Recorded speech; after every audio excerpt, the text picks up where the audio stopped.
Karl Marx. It seems to be a controversial figure lately, and there's a lot of accusations that college professors are brainwashing students with Karl Marx.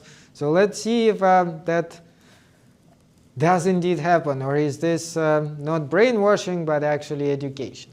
So there's a good quote from Robert Heilbronner, who is not a Marxist, but he wrote a book on history of economics and philosophy. And he says, "We turn to Marx, therefore, not because he is infallible, but because he is inescapable.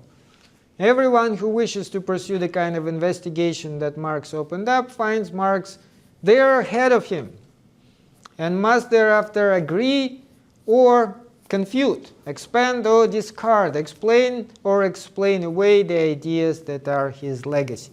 And it is indeed true. Many different subjects inevitably touch on Marx, because Marx has done work which can be applied to all sorts of different disciplines, not just economics and not just philosophy. And he himself was also both economist and philosopher. So that's why we need to talk about him. And note the first quote. It actually is important to think about it too. Marx is not infallible. I don't think anybody presents him as some sort of a Bible anymore. That was back in the Soviet Union days when I grew up, when it was considered like the holy book and the holy teaching, which nobody could object to. But, of course, that's no longer the case. And there are plenty of people who like Marx, who agree with him on some points, disagree on the other points, and criticize him. Because Marx himself was the one who said famously about himself, "I'm not a Marxist." And that's true. That being a Marxist does kind of imply that you are following this teaching. Marx himself didn't follow any teaching. He was just saying what he felt was right. And his position also changed throughout his life, as we will see.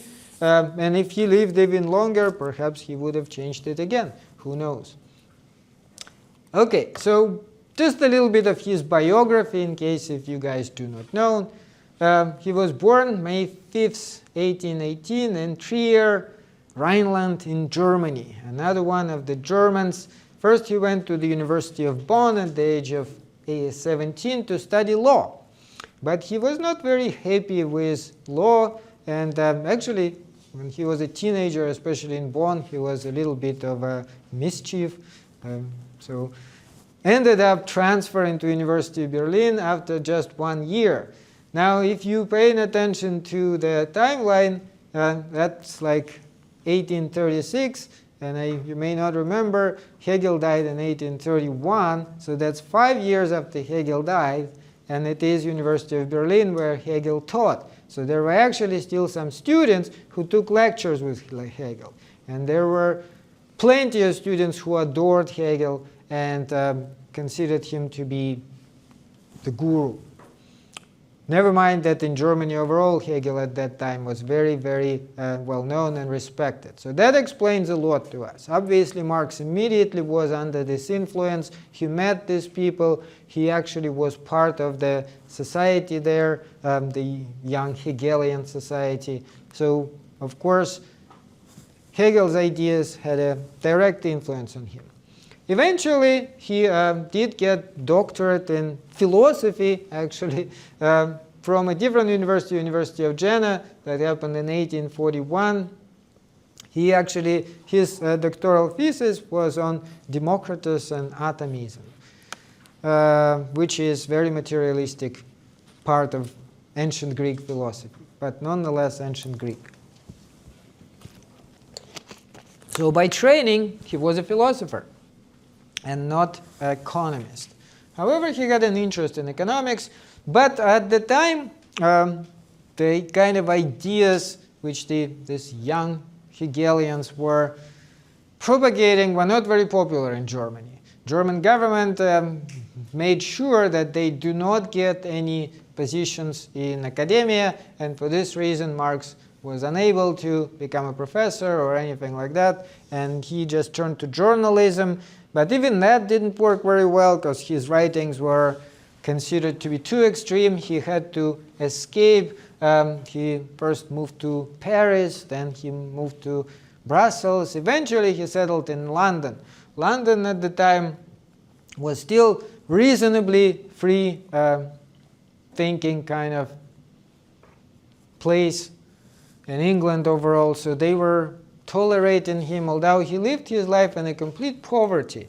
He met Engels in 1842. Another interesting thing is Engels was actually a British industrialist. He had factories there and was a capitalist himself. But apparently they immediately hit it off and became this famous couple. Engels was helping him out financially because Marx himself had very little money, and he was married and he had children, so it was very tough for him for practically all his life. Eventually he got sick, and first his wife died. He adored his wife. He was really like in love with his wife. After she died, very soon after that, he died himself, March 14th, 1883. So that's his biography very briefly.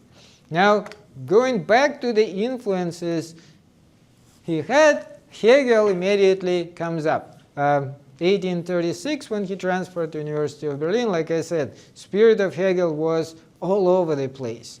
And his followers at the time, after Hegel's death, split into kind of two groups, right wing and left wing.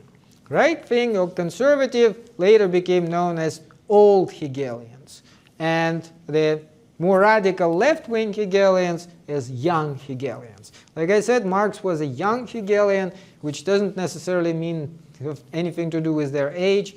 It's just kind of the way they were referred to. Hegel himself was hard to put into any particular camp. His work could be read in a variety of different ways. So in that sense, both old and young Hegelians thought that they were faithful to his work, but since he was already dead, there was no way to know. Marx at first became one of the leaders of the young Hegelian movement. Now, one of the most important disagreements was about the role of God and religion. Conservatives thought that Hegel is fully compatible with traditional Christian theology, that Hegel could be read like philosopher who is a Christian, which is true, he could be. But at the same time, young Hegelians disagreed and thought that if you really read him carefully enough and understand him well, you would see that humanity is the only divinity compatible with his interpretation. Humanity itself is the God. No other God can be found. Now, the concept which we will actually talk about today, and if you did the reading, you already kind of know, the concept of alienation goes back to Hegel. I think we may have mentioned it too in passing. So in the Phenomenology of Spirit, he calls it unhappy consciousness. Unhappy consciousness, what exactly is it? It's the result of an inverted understanding of subject of religion as the external God, while the true God is spirit. And spirit, remember, for Hegel, that is the sum of all people who lived before and who live now. And so it's kind of like more of a pantheistic interpretation. Now, the problem is that people do not understand it, and they still do not understand it, and so they kind of project their hopes and prayers to this external God, God of the Bible, which, according to Hegel, again, one interpretation of Hegel, but probably the closest one to his real teaching, is wrong. And that creates a problem for us, because if we believe something which is not true, we of course do not perceive the world correctly, and as a result we feel unhappy. Unhappy consciousness. That's why it is what it's worth. So that would be the alienation according to Hegel. Since the true God or the spirit is taken as an essential, and the ground of being is sought in something external but absent, human being feels lost and lacks meaning in life. So in other words, like if you think about it this way, the human projects toward his essence towards God. So essence in this case would be, what is the foundational, the most important part? So that would be God, right? You pray to God. God is the most important thing. But Hegel thought that actually the essence is in human being, the spirit. And since we do not acknowledge that and do not understand it, that we are the only God, that creates unhappiness. Now, Christianity, remember, according to Hegel, is a step in the right direction. Why? Who was Christ? Christ was God, but he also was human. So at least in the person of one individual, people did acknowledge that being God and being human is the same thing, except they didn't think about it in terms of all people, but just the one person. So that, according to Hegel, was the first step. The next step is with philosophy to recognize that all humans are, in fact, gods, the only gods there is, because the spirit is the only God. Now, it's not full-blown atheism, and Hegel tried to avoid saying it too bluntly, partly for the reason that, again, the government at the time was not very friendly towards professors who would express this kind of views, right? So that's why his work particularly hard to read, because he was writing it in a way that if a censor or somebody tries to bring it against him, he can always explain it away in a variety of different ways. So he could not and did not want to say it point blank.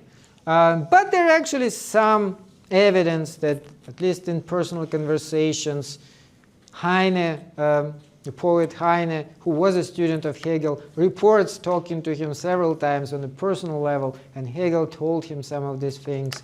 Some of the conversation with Heine was Heine described were quite interesting. Like at one point they had a conversation about the reward, and Heine brought up the fact that you need to have a reward in the future life in order to you to do good deeds. And Hegel kind of got sarcastic and said, so what, it's not enough for you, it's going to help an old man, you also want to get a nice piece of pie in the future life? So basically he did kind of show that he did not believe in any of that. Now, another interesting key figure to understand Marx is Ludwig Feuerbach. Feuerbach was an actual student of Hegel. Remember, Marx himself only came to Berlin when Hegel was already dead for a few years, but Feuerbach was a student of Hegel. He was born 1804, so he is older than Marx, and he happened to take a number of courses with Hegel in the 1820s. And after Hegel's death, he actually has written a rather well-known book, The Essence of Christianity. It was published in 1841, and there he point-blank says what you may say Hegel only meant, but never point-blank said it. Basically, according to Feuerbach, the alienation is the very belief in God. We have projected all our perfection and unlimited possibilities into this transcendent supreme being. We love God, but there's no God. So if you love something which is not there, you don't love something which should be loved. And what should be loved is humanity. The human beings who are here are the humans. So the value of Hegel's thought, according to Feuerbach, is not that it describes absolute that is over and above humanity, but that it reveals to us our human nature and humanity's achievement in itself. And that's the famous quote from Essence of Christianity. Feuerbach says, "To enrich God, the human being must become poor. That God may be all, the human being must be nothing."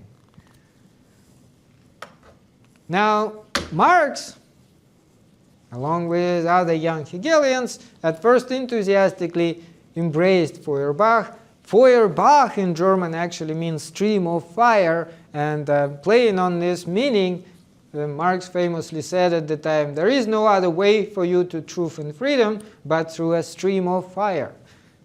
Feuerbach in German. So to get to the truth and freedom, you have to read Feuerbach. Now later on, he did go somewhat of a different way.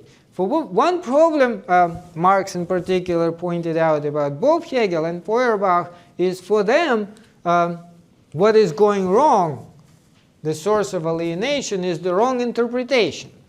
We do not interpret the relation correctly. We're thinking that there's external God, but if we reinterpret it right and understand that humanity is God, the problem will be solved.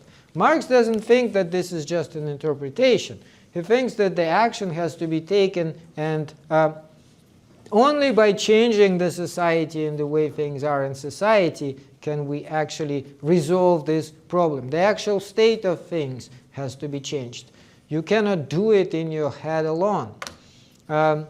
To complete Feuerbach's analysis, we must dig beneath the surface and find the explanation of why people are unable to find happiness and fulfillment in this world, and why do they feel the need to create this external God and pray to this God. And this is another famous quote from Marx. He says, "Religion is a sigh of oppressed creature, the sentiment of the heartless world, and the soul of the soulless condition. It is the opium of the people. The abolition of religion is an illusory happiness of man, is a demand for their real happiness. The call to abandon their illusions about their condition is a call to abandon a condition which requires illusions."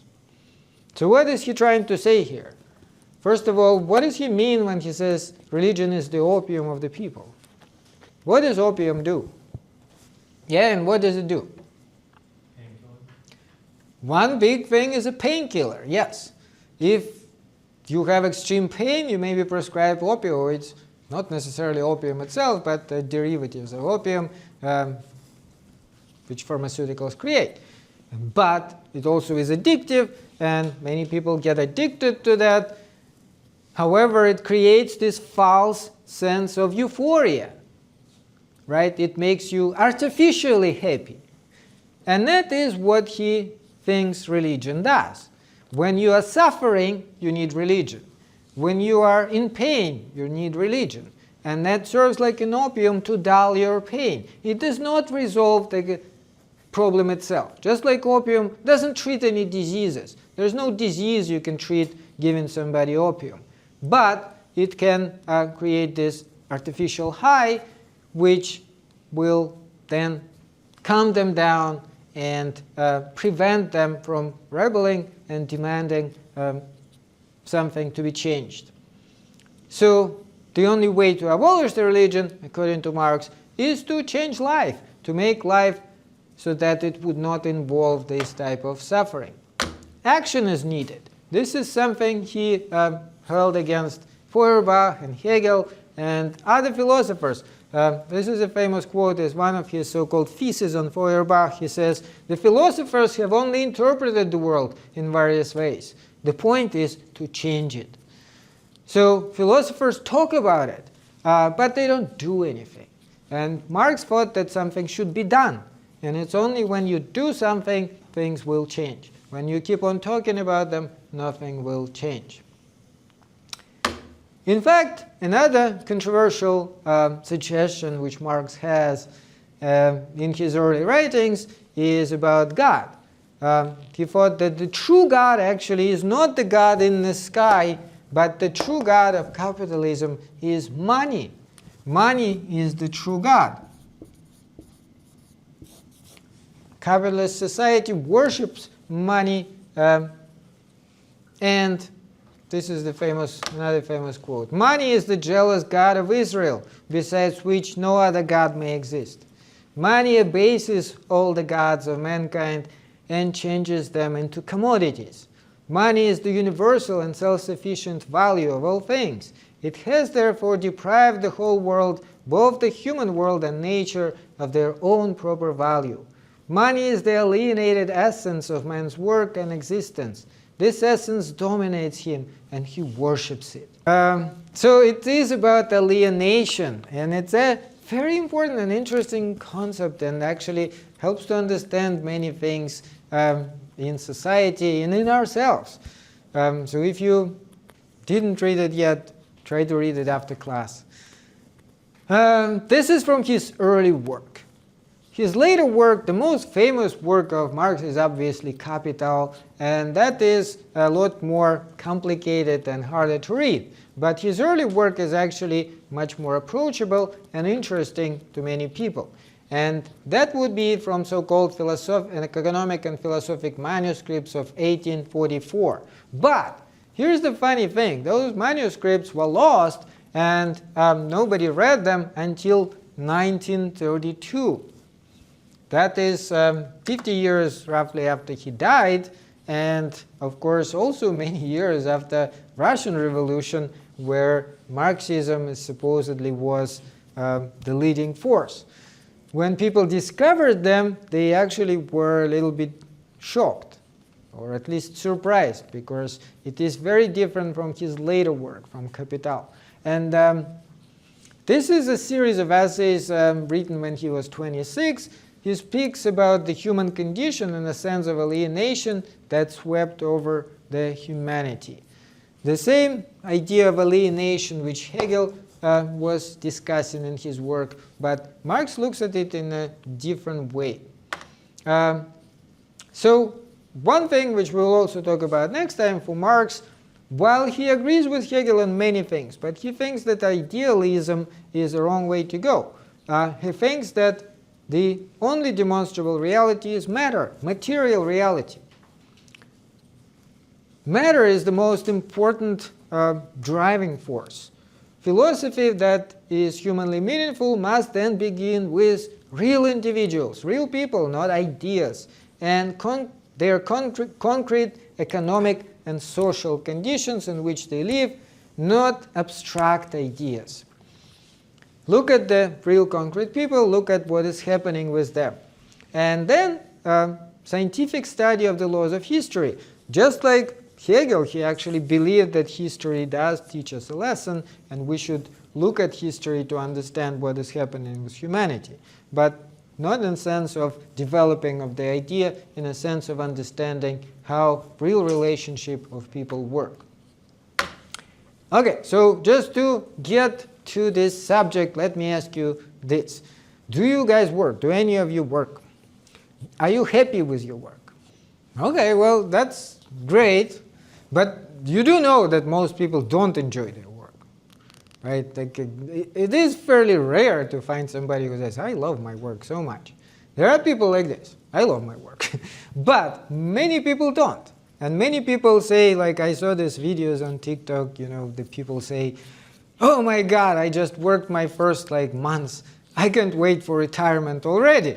How do people do this all their life? This is just so dull and it's so annoying and demeaning. And that's what most people feel. They feel like they have to. But why? Why do people have to do it? For money. For money, exactly. That's our God, right? We have to pray to it. So everybody needs money. And to get money, you do things which are unpleasant, which you do not enjoy.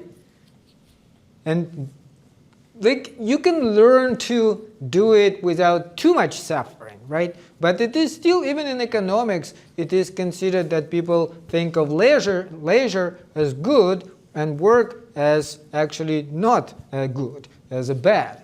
And people trade their leisure for work in exchange for money. So ideally, you'd want to spend your entire time in leisure, but since you don't have enough money for that, or no money at all, you do have to put away some of your leisure and dedicate it to some kind of a job.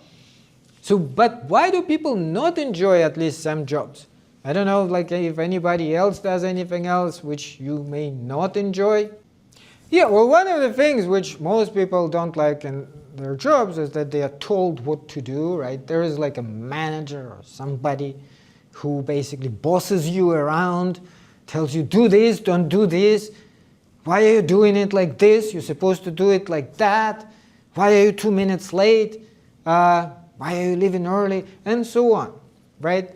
So that's like one of those features when you are not in control of what you do, which is also why many people go into their own business, right? Because when you start your own business, you are your own boss, at the very least. Never mind that you still have to work. But people who do their own business usually work even more, and yet they enjoy it more. Why do they enjoy it more? Because they do something which they want to do and the way they want to do it. And the unpleasant part is always when you are told to do something which you don't want to do, and you have to do it because otherwise you don't get any money. Obviously, if you go into your own business, the risk is you may lose money, not make money.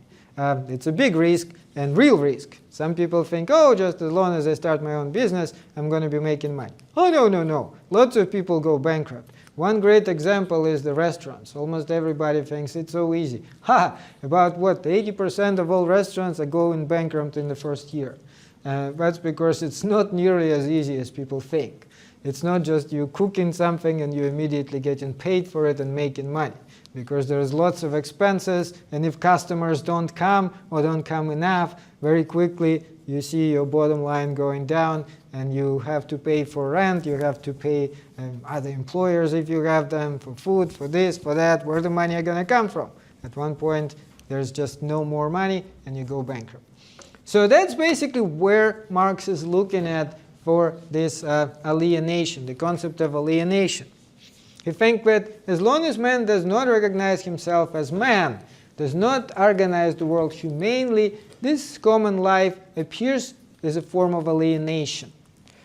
Its subject, man, being alienated from itself, from this true nature, he called it species being in German. Species being of a human being, what we are essentially as humans.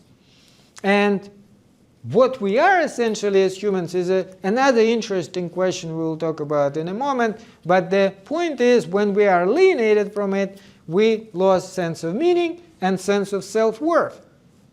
So first of all, no meaning. Why do I live my life?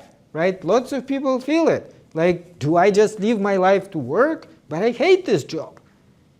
And yet, that seems to be the only purpose.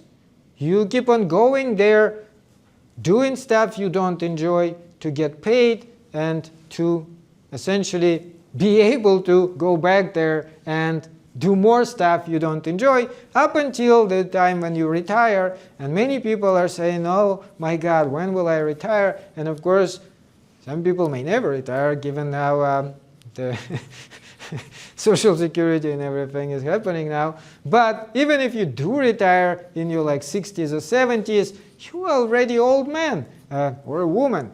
At that point, how much can you even enjoy? There's not much left to enjoy. There's all sorts of diseases started popping up and so on. And the sense of self-worth. How do we get a sense of self-worth?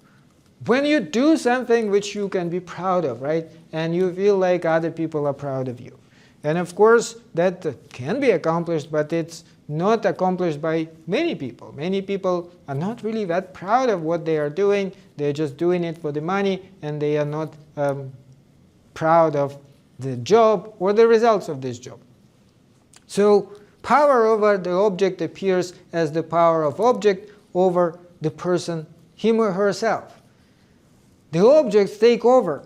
We are serving those objects which are supposed to serve us. What does it mean to be human? According to Marx, and he takes it from Hegel, and he takes it, in turn, Hegel takes it from Aristotle, to be human is to engage in certain activity. Remember, Aristotle, when we talked about him, thought that what is the characteristic activity of a human being? Do you remember? Rationality. Rationality, thinking. So just like this Aristotle's God or unmoved mover, the best thing we can do is think about thinking. But Marx disagrees. He thinks we do have characteristic activity, but that actually would be not thinking, but acting, doing things. Because to create something, especially in a collective, with other people, for other people, is uniquely human thing to do. In that sense, he thinks that animals can't have something like this. They sometimes work together to do something, but it's not conscious, and it's not something which they normally do. Like the beavers or something building some, whatever it is they're building in the water, that's not a collective work. It is an instinct, and they just follow in this instinct. But humans can actually do something which no other animal can do. We can take something and turn it into something else, right? We can produce something. Like we can take a chunk of clay and make a vase or a mug or something else. So that would be the productive part of us. We can create things, transform things around us. And in this, another side of the same coin is the consumption. We do consume then these things which are being produced by us and other people. So that would be something truly unique to humans. Consumption satisfies our need.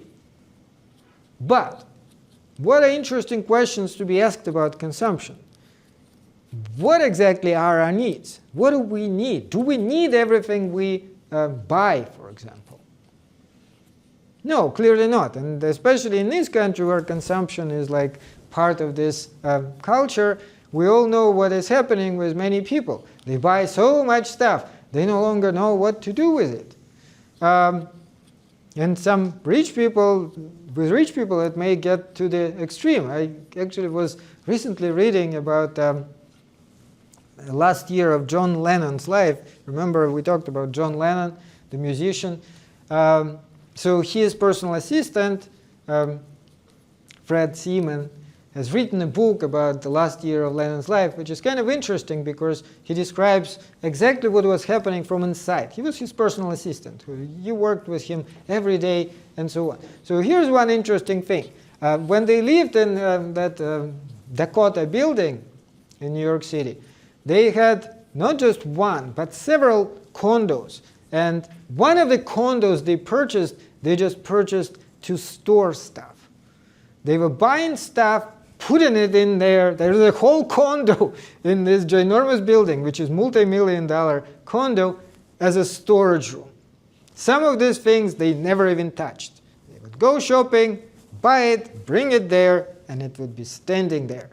Well, they could afford it. I mean, when Lennon died, he got $200 million, so obviously he could buy whatever he wanted. But the question is, why? Did he need it? No, that's just like one of those things which we do in this country. We buy stuff. And plenty of people who do not have $200 million do the same thing. They have this pathetic little paycheck, which is barely enough to survive. They take their credit card, because the paycheck's not enough, and they go shopping. And they buy stuff, which then they put in their garage and never open them. Now, how stupid is that? Could you imagine anything more stupid? You are slaving yourself, doing a job you hate, only to survive, and you're going into debt on a credit card to purchase stuff you don't even need. I mean, that's insane, and yet it is normal life for many people. Why? Because the society, this is a capitalist society. You watch TV, you watch anything, this advertisement. Oh, you don't have it yet? Look how great it is. You need to buy it right away. We'll give you credit. Very easy. Easy payments or whatever. You don't have to pay everything at once. Of course, you still have to pay it, but not at once.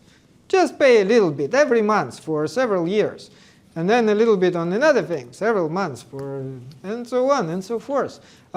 So that's one side of this coin. And the other question about the value of things. How is value determined? Why do things cost what they cost? Certain things, like, do we ever think about it? Certain things are more expensive than others. Why are they more expensive? Are they actually more valuable? Where did the price come from? Definitely not. Many things, well, if you look deeper into economics, many things it's hard to kind of calculate labor. One of the examples was like the cell phone service, right? Cell phone service has a very large initial investment when they put up the structure. Then it literally costs them almost nothing. So they kind of then start extracting the money from customers because they can. How much they should charge you is almost impossible to determine, because it is, again, the main expense is this fixed cost of putting up the towers, setting up the wires, and all this stuff. After that, it's almost, well, there is some money on maintenance, but very, very little. So you could have cell phone service that's more expensive, less expensive. Like, how much does it cost a month of cell phone service in this country? How much are we paying per month? You guys probably also have cell phones, so how much is it? At least 100. Yeah. You can actually do cheaper, but typically it's around 100. Well, when I lived in UK, I was paying £13, which is about $15. Why? Well, I can tell you why. Because we actually have pretty much a monopoly. The same corporation owes, there are several providers, but they owe all the providers. And so then they can pretend like they have competition, but there's really no competition. All these prices are set very high, and you don't have any choice.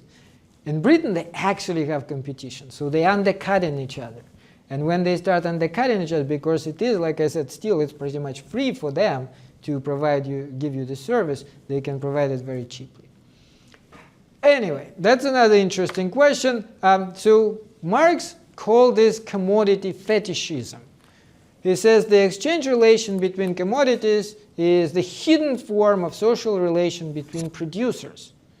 And it is only the determinate social relation of men themselves, which here assumes for them the fantastic form of a relation between things. For them, their only social movement takes the form of movement of things which control them instead of being controlled by them. So in reality, prices and whatever you buy determined by relations between people. But we think of it as relations between things. And so the emphasis shifts from people to things, and we start commodifying everything and thinking of it as the subject of this type of exchange. So that's one of the problematic things with our consumption. The other side of it, though, which is even more important to Marx, is production of things. Production is, like I said, the form of uniquely human activity. No other animal produces anything. And the essential questions about productions are, what do we produce and how do we produce it? So in terms of what do we produce, obviously, ideally, you want to produce things which people need. But do we produce only things which people need? No. There are many things which have been produced which people don't need, but they are kind of hyped up so that people would think they need them, right? And there's plenty of examples of that. The question which becomes even more interesting in that sense is, how do we produce it? What do we do to produce goods? And since production is a fundamental human function, this is where a source of alienation may be hidden. The whole human history, according to Marx, is best made intelligible in terms of the fundamental human aspiration to develop and exercise productive powers of society. This is what he will talk about in his later work in more detail, and we'll talk about it on Wednesday, but this is kind of a core of the whole thing. It's a chief human good, the productive powers. how are we producing things? And we developed them quite a bit, obviously. Human production, while an animal is one with its own activity, human beings' activity is not an individual thing. It's not a determination with which we immediately fuse. It's an object of our will and consciousness. So we first think about what do we need. Like if you want to build a house, right? It is part of your consciousness that you want to have a house and you imagine how it is. And then you need to put some certain will into actually building it. And that applies to everything. Human labor is the conscious exercise of man's power over nature. You take something from nature, like the wood, the other materials, and you transform it into something which you can then use. In that sense, labor is self-affirmation, right? You feel yourself better as a human being after you've done it, after you created it with your own hands. And it also is self-expression. You think of yourself then as the builder. If you're doing something else, again, you may feel of yourself as the creator of certain things. Now, that is both connected to freedom and connected to necessity. As necessity, obviously, labor is required to satisfy our needs. We simply won't be able to survive if we don't do anything. Even the very first humans had to labor in some way. They were hunting bison or something. Well, that's work, right? And dangerous work at that. But it's also a source of freedom. Self-actualization, the first need of life. We need to do something. If we're going to be sitting, as Aristotle thought, and just thinking on thinking, we're going to be bored to death. We need to actually create something with our hands and transform something and do something. Now, alienation may have been happening even before, but it increased tremendously with capitalism for one simple reason, and that reason is division of labor. Alienation is a function, first of all, of society's productive capacities, and second, the extent to which human potentialities they represent have been incorporated into the life of actual men and women. So what are the productive capacities of capitalism? Capitalism started actually in England several hundred years ago, and what was the first thing in terms of industrialization? What happened there? Do you know? Mechanization, right? That's the first thing. They started building factories where the workers were able to work on the machines and produce something through division of labor. Division of labor is one of the fundamental parts of the capitalist society.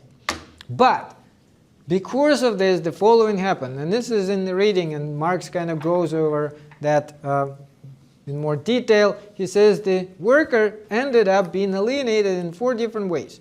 One of them is from the product of the labor. If you work at a factory, if you work at any kind of business where you're not the owner, what happens to the product of your labor, whatever you're producing? Now, it's harder to think of in terms of services, but even in terms of services, you can think about that. Easier to think of it in terms of the actual product. So if you work at the factory, let's say car factory, what happens to that car? Is it yours? No. You are creating it, but it's immediately taken away from you. So the product of your labor is taken away. That is one form of alienation. The other form is productive activity. Do you decide how to do it? No. You cannot decide how to do it. You are told how to do it. The third thing is from essential human nature. Because if you are sitting at the factory and all you do all day is like take some instrument and keep on like hammering something with it or whatever operation they typically do, does it make you a creative person? Does it make you feel like you actually are doing something creative? No. And finally, from each other, the workers at the factory are competing for jobs. They are competing with each other to get more money, to get more benefits or something. I don't know if you guys ever worked at the factory, but like, what is one very contentious issue typically for factory workers over which they may have issues with each other? Did anybody ever work at the factory or no?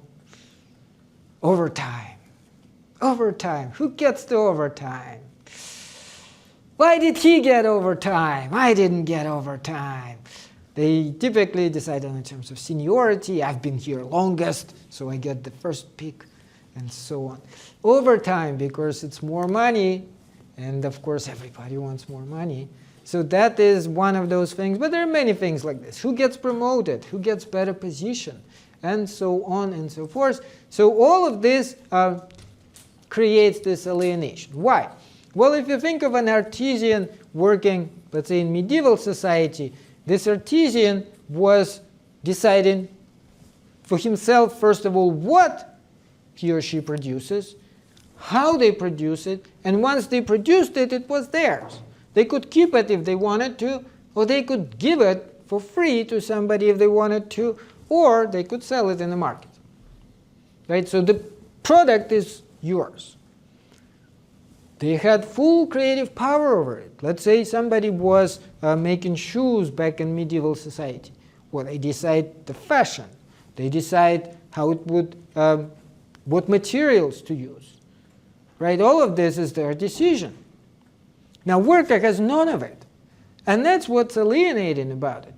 This worker just goes there all day to do this, like literally this all day. Are you going to feel good about it?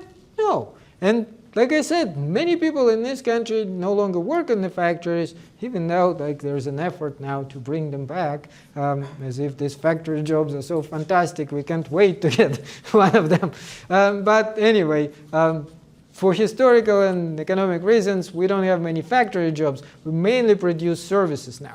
But even in the service industry, again, if you have no control over the process or over the whatever it is you're doing, how it is you're doing, if you have bosses over you every day telling you what to do and how to do it, you're not going to feel like you've been a creative person. And that's exactly the kind of a secret which many people do have a sense of, but they don't think about it consciously. But that's exactly why if you start your own business, if you are your own boss, or if you are in one of those occupations when you have more control over the entire thing, you will feel happier. For example, I have a lot of control over what I do and how I do it. I can design classes any way I want it. I can use any book I want. I can present the material any way I want. And I technically don't really have any bosses either. Like the way professors typically operate is more of a cooperative type of society, when you don't have anybody telling you what to do. You have more of a collective meetings when everybody decides how to self-govern and what we should and shouldn't do. And we elect department chair, which, by the way, is elected every few years and re-elected if he's not doing a good job. So that is a very different type of government than what happens when you get a job at the corporation, when you have a boss who tells you exactly what to do, otherwise you get fired. And that, of course, is the whole difference in terms of like whether you feel satisfied with this job. So remember I told you like many people who became first educated as engineers or something turned out, when you watch the Top Chef, becoming chefs. Why? Because when you are a chef, you actually have the control, especially if it's your own restaurant, right? You have full control. You can cook whatever you want, any way you want it. In fact, if you don't like certain operations, you can hire people to do them for you, like dishwashing and so on. You can just do the creative part. You can decide, and if you're a top chef, they really don't even do much with their hands at all. They are like in charge of the entire thing. They decide what should be made, how should it be made, and then just walk around the floor looking at others and like making sure they work hard enough and talking to customers. So that's what people want for themselves, because then they are creators, then they have like this full satisfaction of life. And the division of labor, according to Marx, is one of the top sources of alienation. This is why alienation happens. The division of labor, the process broken down into these little elements. When you do this and another person does that, and then there are bosses and bosses on top of bosses. So that's how capitalism works, and that is one of the things which create it. Okay, I guess it's enough for today. We're going to talk more about Marx on Wednesday, specifically his more developed theory. And there is another reading, very short one, which I also uploaded. Hopefully at least some of you guys can do it. Hopefully you can see it is quite an interesting stuff. I will finish with Marx on Wednesday, and then on Monday we'll talk more about social and economic justice. Okay?